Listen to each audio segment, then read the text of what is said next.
Saraswati school की online क्लासों में एक बार फिर से आपका स्वागत है। प्रिय विद्यार्थियों, हम बात करने जा रहे हैं आज चोल साम्राज्य के बारे में। पिछले वीडियो में एक प्रश्न पूछा गया था, गुर्जर प्रतिहार जो वंश था, कि ऐसा कौन सा शासक है जिसने सर्वप्रथम सम्राट की उपाधि धारण की। तो कौन है गुर्जर प्रतिहार का वत्सराज। तो आज हम बात करेंगे चोल वंश के बारे में। तो आपको पता होगा भारत का जो दक्षिणी हिस्सा है, भारत का दक्षिणी हिस्सा दिख रहा है आपको, ये इस दक्षिणी हिस्से में उस समय 3 प्रमुख राजवंश शासन किया करते थे। 3 राजवंश कौन कौन से? पहला चोल, पहले जो वंशज हैं वो कौन है? चोल। अन्य 2 में पांडे और केरल के चेर। ये 3 जो प्रमुख साम्राज्य थे वो भारत के दक्षिण में अवस्थित थे, या ये 3 वंश भारत के दक्षिण में अवस्थित थे। ठीक है। अब जो चोल वंश था उसका जो जिक्र है वो अशोक के अभिलेखों में मिलता है। और अशोक के अभिलेखों में क्या मिलता है कि यह एक स्वतंत्र राज्य था। क्या था? यह एक स्वतंत्र राज्य था, अर्थात चोल वंशीय जो शासक थे उन्होंने एक स्वतंत्र राज्य की स्थापना कर रखी थी। यह किससे मिलता है? अशोक के अभिलेखों से। अब यहाँ के जो निवासी थे, चोल वंशी जो थे, वो मुख्य रूप से तमिल भाषी थे। अतः इनके संरक्षण में, यानी इन शासकों के संरक्षण में तमिल साहित्य को प्रोत्साहन मिला, जिसका उदाहरण तिरुवल्लुवर रचित कुरल है। क्या है? तिरुवल्लुवर रचित कुरल। इसका उदाहरण है किसका? तमिल साहित्य का। किसका है? तमिल साहित्य। याद रखना, तिरुवल्लुवर रचित, इसका ये तो क्या, किसका नाम है?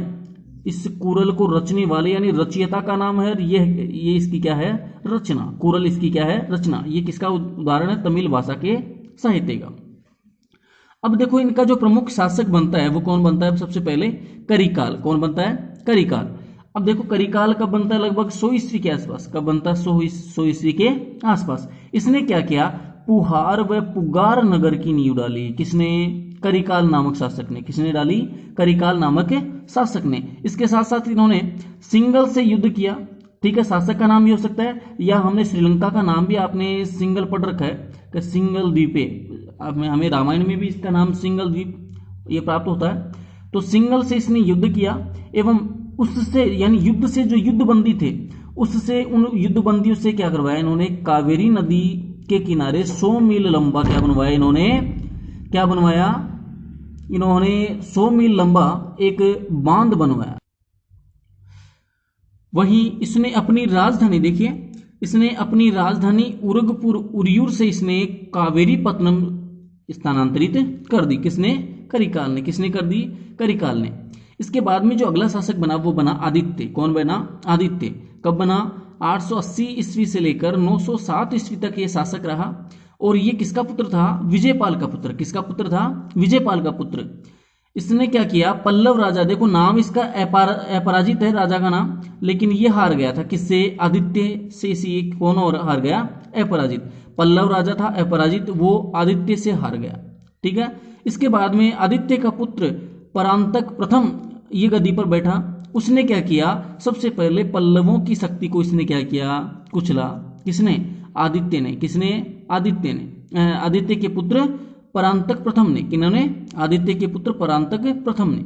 वही इसने क्या किया? पांड्यों की राजधानी, जो पांड्य थे, जो अन्य आपने देखे थे, जो अन्य 2 जो प्रमुख वंश थे उनमें से पांड्य भी प्रमुख थे, तो इन पांड्यों की राजधानी मदुरा पर भी इसने क्या कर लिया? अधिकार कर लिया। किसने? किसने कर लिया? परांतक प्रथम ने। किसने कर लिया? परांतक प्रथम ने। इसके बाद में अगला जो शासक बना वो बना राजराज प्रथम। कौन बना? राजराज प्रथम। इसने क्या किया? देखो, ये कब शासक बना? 985 से लेकर 1013 ईस्वी तक ये शासक रहा। इसने मद्रास, मैसूर, कूर्ग, सिंगल द्वीप अर्थात श्रीलंका को अपने अधीन कर संपूर्ण दक्षिणी भारत पर अपना कब्जा कायम कर लिया। किसने?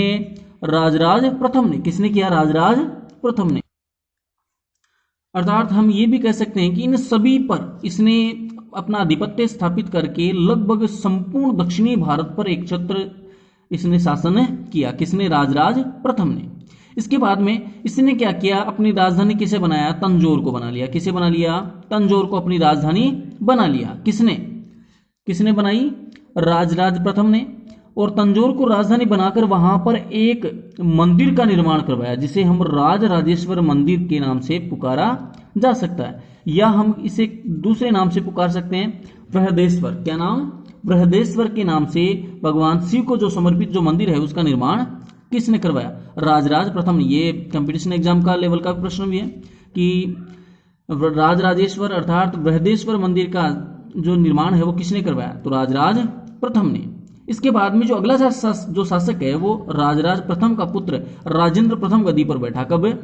1016 से 1044 तक। और इसने क्या किया? देखो सबसे जो इनकी जो उपलब्धियां थी राजेंद्र प्रथम की, वो क्या थी कि सबसे पहली बात इसके पास एक शक्तिशाली नौसेना थी। क्या थी इसके पास? एक शक्तिशाली नौसेना। नौसेना का मतलब जल सेना। इसके अलावा इसने क्या किया? देखो कुछ स्थानों पर इसने आक्रमण किया और उनको जीता, जिनमें से पेंगू, मर्दमान एवं अंडमान और निकोबार द्वीपों इन इत्यादि को किसने? राजेंद्र प्रथम ने जीता और अपने साम्राज्य में इसने मिला लिया। इसके अलावा बिहार और बंगाल के जो शासक हैं महिपाल, इससे इसने क्या किया? युद्ध किया। यानी बंगाल और बिहार का शासक था महिपाल, इससे किसने युद्ध किया? राजेंद्र प्रथम ने। किसने युद्ध किया? राजेंद्र प्रथम ने। वहीं अपनी सेनाएं, इसकी जो सेनाएं थी राजेंद्र प्रथम की सेनाएं, वो कलिंग पार जो उड़ीसा नामक स्थान है, जिसे प्राचीन समय ओड कहते थे, उसमें तो कलिंग पार उड़ीसा के दक्षिण, या हम कह सकते हैं उड़ीसा, दक्षिण कोशल, बंगाल, मगध होती हुई गंगा तक पहुंच गई। कहां तक पहुंच गई इसकी सेनाएं? गंगा तक। यानी गंगा नाम ये स्पष्ट याद रखना, ये गंगा तक पहुंच गई। अतः इसने इस उपलक्ष्य पर एक उपाधि धारण की जिसका नाम है गांगे कोंड की उपाधि। ये आपके लिए मोस्ट प्रश्न हो सकता है कि राजेंद्र प्रथम ने कौन सी उपाधि धारण की? गांगे कोंड की उपाधि। ठीक है। इसके अलावा किसने गांगे कोंड की उपाधि धारण की? राजेंद्र प्रथम ने। किस उपलक्ष्य पर? उसने कलिंग पार कर उड़ीसा, दक्षिणी कौशल, बंगाल, मगध के पार जाते हुए ये गंगा तक इसने अपना साम्राज्य विस्तार किया। था इसने कौन सी उपाधि धारण कर ली? गांगे कोंड की उपाधि धारण कर ली। इसके अलावा इसके अगले वाला जो शासक बनता है वो उसका पुत्र बनता है राजाधिराज। क्या कौन बनता है? राजाधिराज। इसके बारे में सबसे प्रमुख क्या बात आती है कि ये 1044 में शासक बना और 1054 तक ये शासक रहा। इसके अलावा चालुक्य राजा सोमेश्वर के साथ इसने कोप्पम नामक स्थान पर युद्ध किया, जिसमें ये जो राजाधिराज था वो क्या हुआ? मारा गया। ठीक है। चालुक्य राजा सोमेश्वर के साथ इसका कोप्पम का युद्ध हुआ, जिसमें ये क्या हो गया? मारा गया। इसके बाद में जो अगला शासक बनता है वो बनता है वीर राजेंद्र। कौन बनता है? वीर राजेंद्र। कब गद्दी पर बैठा? 1034 से लेकर 1069 ईस्वी तक ये शासक रहा।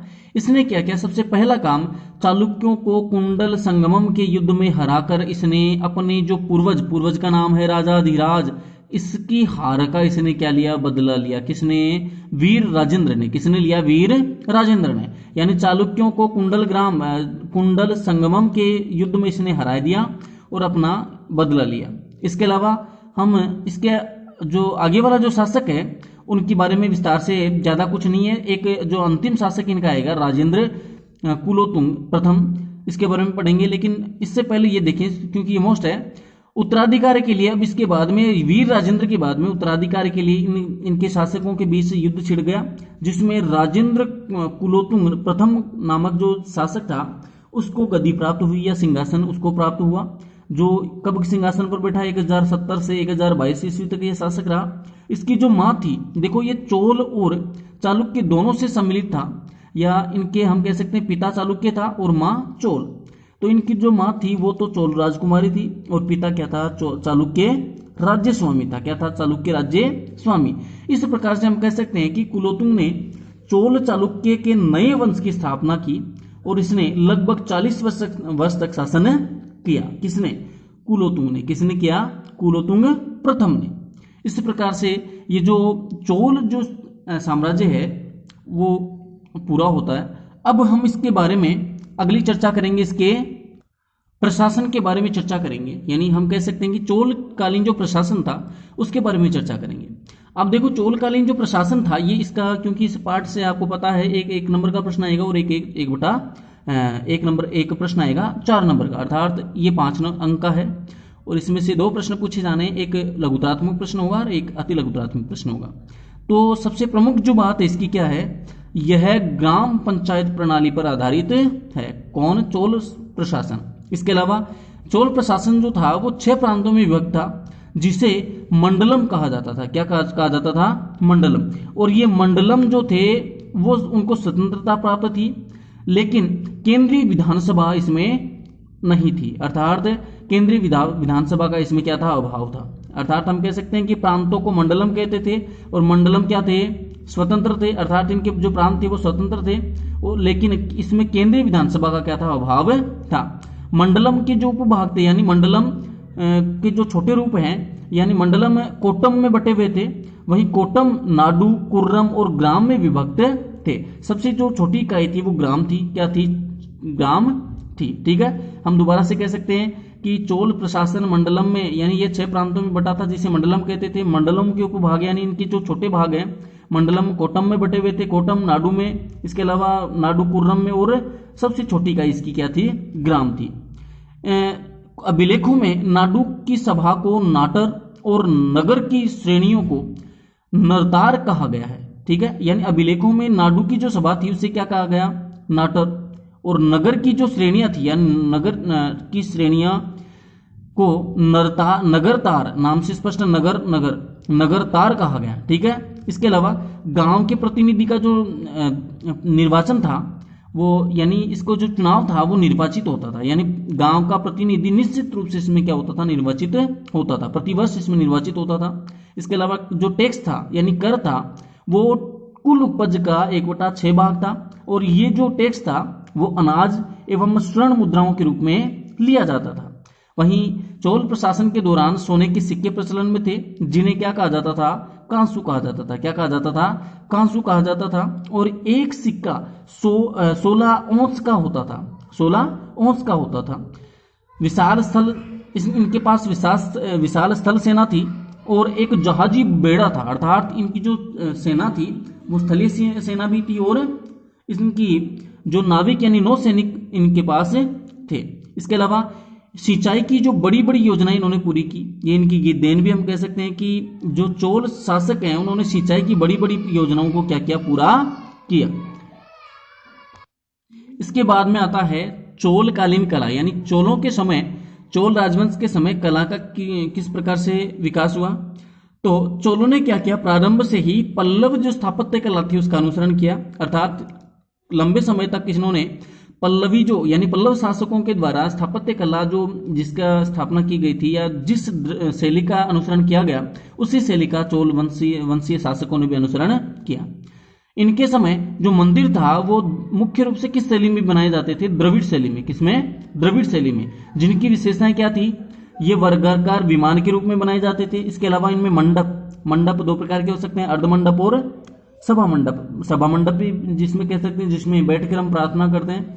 गोपुरम, जिसमें जो मुख्य पवित्र स्थान माना जाता था। इसके अलावा जो अलंकृत जो स्तंभ थे वो इसके उदाहरण थे। इसके अलावा सजावटी जो सिंह थे वो उस समय की एक विशेष शैली के रूप में गिने जाते थे। सजावटी सिंह इत्यादि मंदिरों में बनाए जाते थे। किनके समय? पल्लव शासकों के समय भी और चोल शासकों के समय भी। इसका जो उदाहरण है जो हमने देखा था कि राजराज प्रथम के द्वारा जो बनाया हुआ तंजौर में बनाया हुआ राजराजेश्वर मंदिर, या जिसे हम कह सकते हैं बृहदेश्वर मंदिर, जो भगवान शिव को समर्पित है, किस शैली में बना हुआ है? द्रविड़ शैली में। किसमें? द्रविड़ शैली में। तो ये स्थापत्य जो कला है वो किनका अनुसरण किया इन्होंने? पल्लवी स्थापत्य कला का अनुसरण किया। वहीं हम कह सकते हैं इसका जो अन्य जो उदाहरण है मंदिर, जो प्रमुख रूप से जो मंदिर बने हुए हैं कौन कौन से हैं? चिदंबरम और तंजौर के जो मंदिर हैं वो इनके तत्कालीन समय के उदाहरण हैं। ठीक है, चिदंबरम पहला है, चिदंबरम, और दूसरा है तंजौर के मंदिर। दोनों मंदिर आप याद रखना। अब जो चोल वंश था उनके जो शासन की जो देन है वो कौन सी है? देखिए, इन्होंने दक्षिणी भारत में नहर प्रणाली का विकास किया। सबसे पहली जो देन है कौन सी है? दक्षिणी भारत में इन्होंने क्या किया? नहर प्रणाली को विकसित किया, ये इनकी देन है। नंबर 2, इन्होंने मंदिर में जो एक पवित्र स्थान होता है गोपुरम, उस मंदिर में गोपुरम जो शैली थी उसका निर्माण इन्होंने प्रारंभ किया। ठीक है, इसका अलावा जो तीसरा है, इनके समय शिव नटराज मूर्ति और उमा पार्वती की जो कांस्य से निर्मित जो मूर्ति है वो प्राप्त होती है, जो किनकी देन है? चोलकालीन चोल वंशीय शासकों के, या हम कह सकते हैं कि चोल वंश के शासकों के समय कांसे से निर्मित यानी धातु से निर्मित मूर्तियों का निर्माण भी किया जाता था। इसके आगे वाला जो टॉपिक आता है वो होता है चोलकालीन समाज। तो सबसे पहले चोलकालीन समाज में हम देखेंगे तो ये जो शासक थे वो शैव मतावली थे, यानी भगवान शिव को मानने वाले थे, सीधा सा स्पष्ट हो रहा है। जो राजेश्वर जो मंदिर है राजराज प्रथम के द्वारा, ठीक है, बृहदेश्वर मंदिर जिसे हम कहते हैं, वो किनको निर्मित है? भगवान शिव को समर्पित है। किसको समर्पित है? भगवान शिव को समर्पित है। अर्थात ये किसके उपासक थे? भगवान शिव के। किसके उपासक थे? भगवान शिव के। सीधा सा स्पष्ट हो रहा है। इसके अलावा हम देखें तो इनके समय अश्वमेध यज्ञ का उल्लेख मिलता है। किनके अभिलेखों में? राजाधिराज के अभिलेखों में, ठीक है, राजाधिराज के लेखों में अश्वमेध यज्ञ का भी उल्लेख प्राप्त होता है। तो ये समाज का एक हिस्सा हो गया। इसके अलावा जो स्त्रियां थी उनको संपत्ति की स्वामिनी माना जाता था इनके समय। वहीं दास और देवदासी जो प्रथा थी वो चोलकालीन समाज में प्रचलन में थी। ये आज हमने चोलकालीन जो समाज है उसके बारे में, और इसके अलावा चोलकालीन कला, चोलकालीन प्रशासन एवं चोलकालीन जो प्रमुख शासक हैं उनके बारे में पढ़ा। अब आज का जो हमारा प्रश्न है वो मुख्य रूप से क्या रहेगा? देखिए, सबसे पहले कि जो चोल प्रशासन के दौरान यानी चोलकालीन प्रशासन में जो 6 प्रांत थे उनको किस नाम से पुकारा जाता था? किस नाम से पुकारा जाता था? इसका जवाब आप कमेंट बॉक्स में दें, और आप सभी वीडियो को देखते रहें। इसी के साथ जो इनको समझने का प्रयास करें, और जो भी समस्या है और इनका जो जवाब है जो कमेंट बॉक्स में है वो लगातार आप देते रहें, और जो भी समस्या है आप पूछें। आपकी जो समस्या है उसका समाधान किया जाएगा। मिलते हैं एक और नई वीडियो के साथ, तब तक के लिए जय हिंद, जय भारत।